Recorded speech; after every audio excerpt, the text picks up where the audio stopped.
You see what I'm saying, Eileen? Yeah. And they piggy. Go ahead. I'm sorry. Go ahead. No, sorry. Just to piggyback off of what you said earlier, I keep hearing people saying, "Oh, well, people change throughout the years," and yes, that's slightly true. But on a relative scale, people actually really don't change. This is why the vetting process is super important.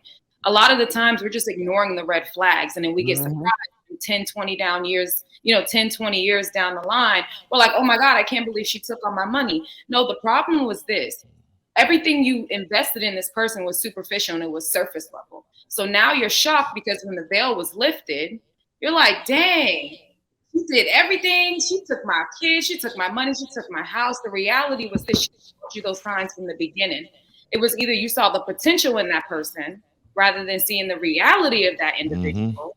And here you are dealing with the consequences to your actions. One thing about your actions, there's going to be consequences, whether that be good or bad. So the reality is this: we need to get our personal shit right. So therefore, you're seeing people for who and what they are. And then it'll be so good to the point where you'll be able to see people's representatives. You'll know immediately when somebody's being a chameleon.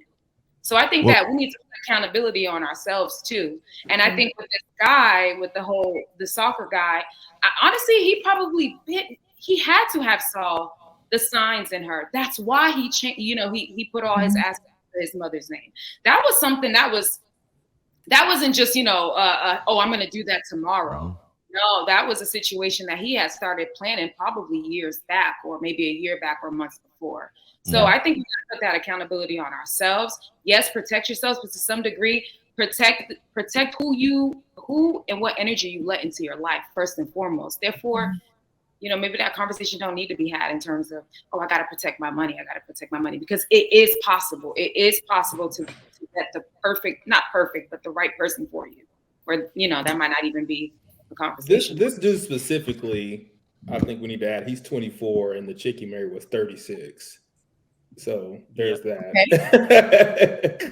Well, but I think he's right about the vetting part. I think some people don't know how to vet and they get distracted. Some men get distracted by big asses, big titties. Some women get distracted by money. So I think like the whole vetting process, I think people need to figure that out better instead of being distracted. So I definitely agree with that. I feel like all of y'all are saying this marriage, you need to vet like rose-colored goggles, like shit don't fucking go wrong. If you do it right, if you vet right, everything's going to work out how it's supposed to. And it just ain't it. Like, I can only speak from my personal experience. My dad in church, everything, he hammered the Bible into me from the day I was born. And here my dad is 30 years after marrying my mom. He's getting divorced, and it wasn't his fucking fault. What did your mom do then, if you don't mind asking? She said he was boring. Like, what the fuck? He probably was. He was. Cause she. Hey, whatever. So what that got to do with the Bible? What you mean? Like, so again, your dad probably settled, right? Sure, I'm not gonna say that about my It's mom, hard to say it, right? It's hard to say that about your mom. It's hard to say that about your mom because obviously he changed, because obviously he was exciting at one point, right? My dad's been born since or maybe the sex drive went down. So again,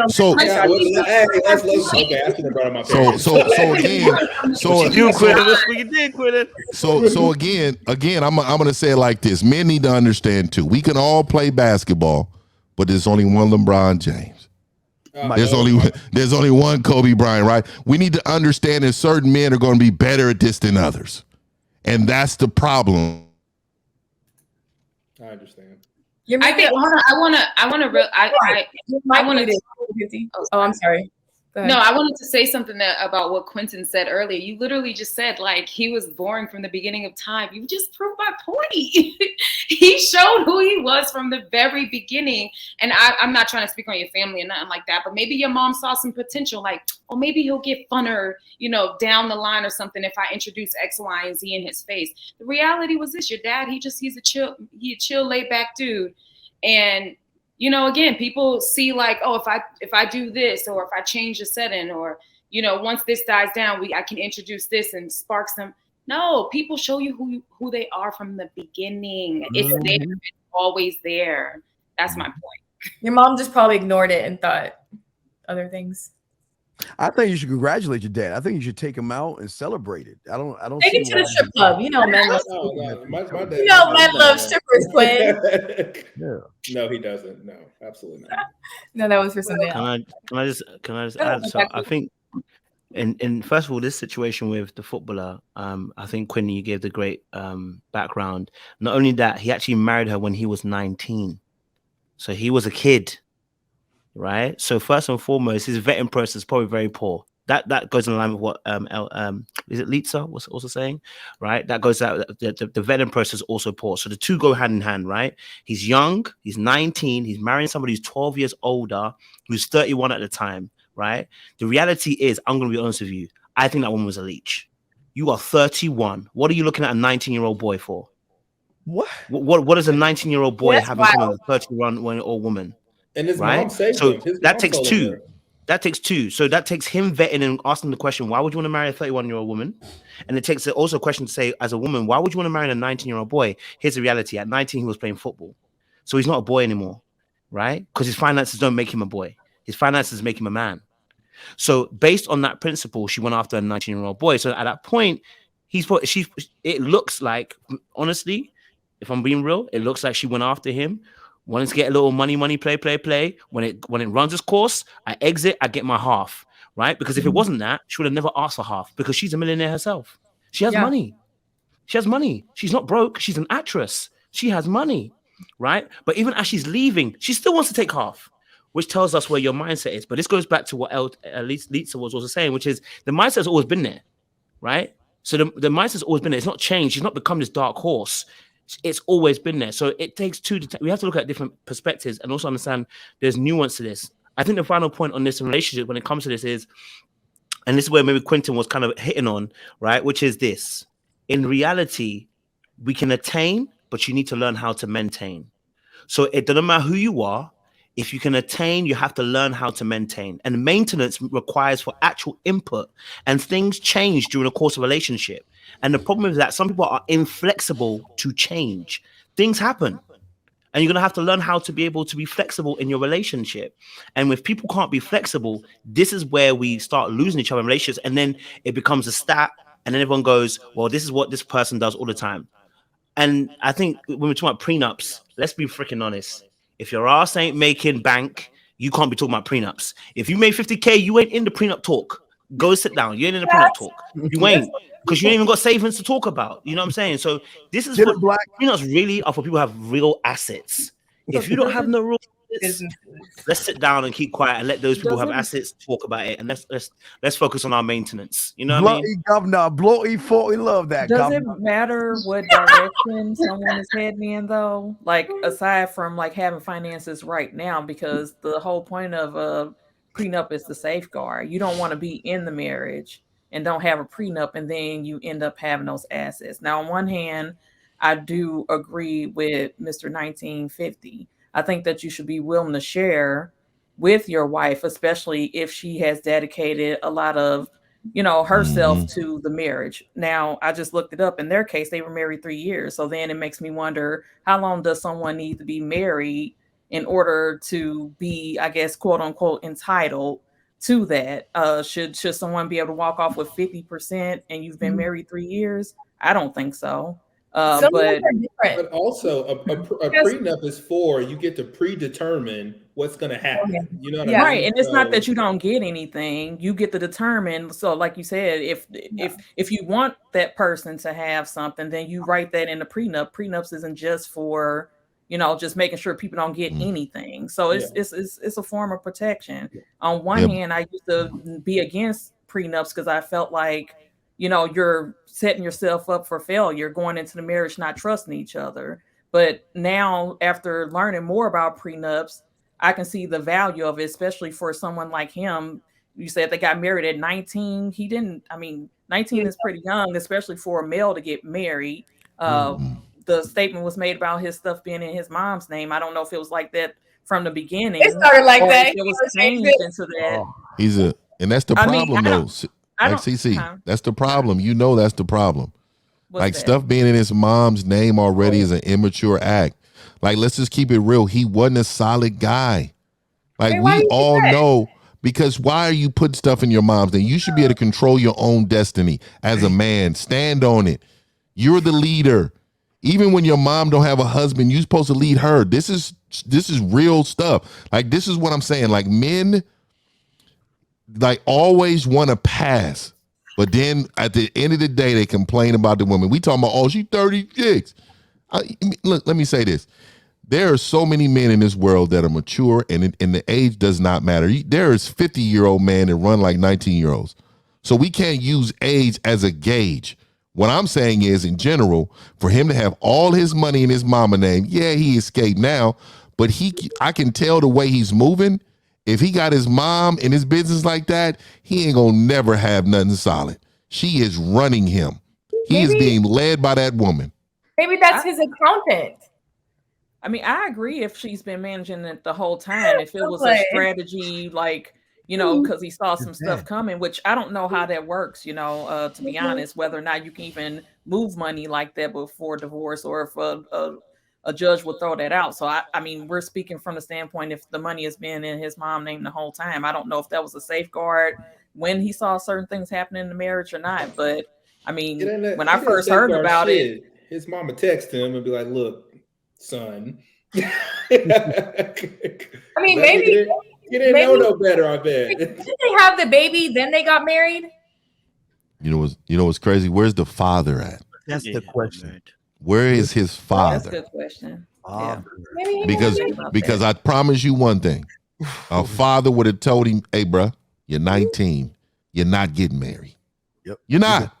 Yep. And I'm going to keep it. I don't care if you kick 100 balls in the goal. You're not getting married, bro. This is not what we have planned for us. And what we're going to do is we're going to sit down, we're going to talk about it, and we're going to plan your future in a different way. We're not doing this.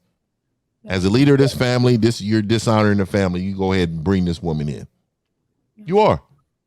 That's true. No father. Halefasa, did I say right? Yeah, you got it. Do you want to put something into this, or? I think just hearing the conversation, we talk about hypothetical in terms of scenarios. 50, you're just talking about where's the father at. The reality is he put his money, his assets in his mother's name. And I do this with a lot of men when I mentor them. Mitigate your risk and manage your expectation. If you are going to date, and I agree with the earlier comment of vetting. My wife and I vetted her for about almost 12 months before she even got the relationship, right? So manage your risk. And from what I hear, I don't know the full story. I'm not about to get into that. Wait, I'm sorry. I didn't know what you said. You said y'all dated for a year before y'all got in a relationship? Yep. Oh, okay. I just had to hear that part right. Okay, continue. And that's me betting. She's betting on me as much as I'm betting on her. And I need to make sure. I need to make sure consistency is there each and every day. She turns up as a wife before she gets to be a wife. Right? And we're now on 8 years strong. So I can't speak for this football player, but to me, he mitigated a risk based on his age. He was 19, didn't know what he was getting into. So let me protect my assets, if that was the case in any way. But through mom? Through mom. Where else would they go?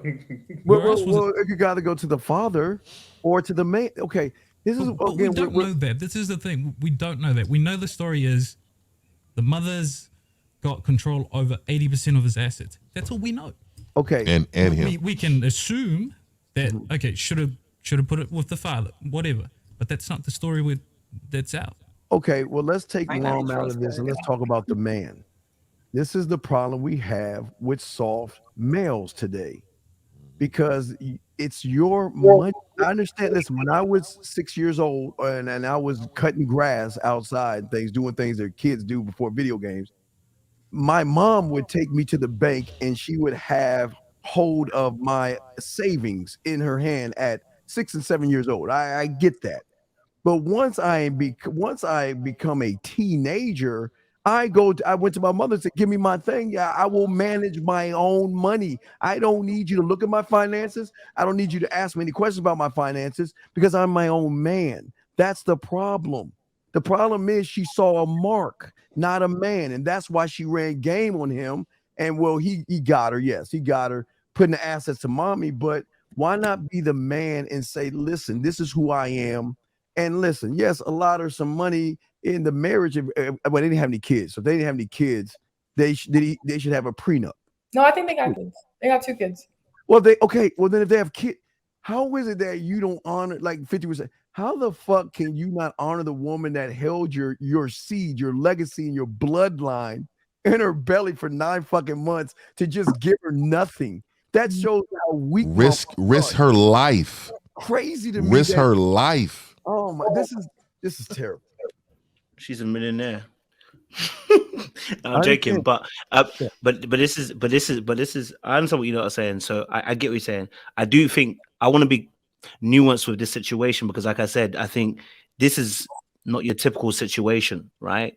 I think age plays into it. I think the fact, especially coming from a football background, we're talking about Europeans, how assets are usually managed. For instance, there's a footballer called Neymar. His father controls most of his assets. And in fact, his father helps him build his brand. He helps him negotiate deals. Was a big part in how Neymar became this huge household name. So, the issue we're seeing here is that there's a mom that's involved. Now, and I do understand what you guys are saying in terms of the fact that it also looks a certain way, right? It looks like he's a mama boy or, he's an easy mark. So we can take that aspect too. But I also like to, as the other people are saying on the panel as well, the other side is that maybe this guy was also just trying to be a little bit clever. The reality also is, let's say there's no father figure in the picture. No, that the mom too. Sorry. Oh, he's in the picture? Yeah, he's in the dad's picture. there. Yeah. So maybe the mom is just a bit more. Maybe the mom's more astute when it comes to finances. You know what I mean? She's just a little bit more astute. She knows what it is. You know what I mean? And listen, 20% of his assets, of how much he was getting a month, is a hell of a lot of money. It's not. It's again, we're not even in his bracket. We're once again having a conversation about somebody who doesn't make any of our bracket money. We're not even in the same conversation. So when he's getting his 20%. Maybe that's his way of kind of being able to protect himself. Maybe he realizes, he's not good with money. And that's how he does it that way, right? Whatever. Or good with women. Does it. Or good with women. And all good with women, yes. Because he's 19 at the time when he married her. Personally, I would have told my son, if you're gonna tell me you're gonna marry somebody and she's 31, I'm gonna look at you dead in the eye. I'm gonna tell you, son, you're moving fucking mad. She's 31. You know what I mean? Yeah. There's too much of an age. Fuck her, son. That's all I feel like the father, you could tell his dad. But I hear you what he's saying. His dad may be in the life, but you can tell his son doesn't. I mean, he didn't game his son up because you're not getting married at 19 to the 30-something-year-old. I mean, you didn't game your son up. Well, maybe you that's didn't give him the standard.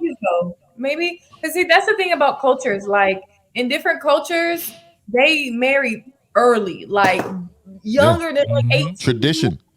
There's nothing wrong with tradition. Yeah, I agree with tradition, but at the end of the day, she's 36. That's not tradition. Normally, when you see tradition overseas, especially like arranged marriage, they're all like the same age. They're raised the same. I mean, this woman is well above his age. So you can tell this wasn't not a traditional situation. He was just lusting over this woman. This woman had a little something to her, and he fell for it. And then he got what? Boring.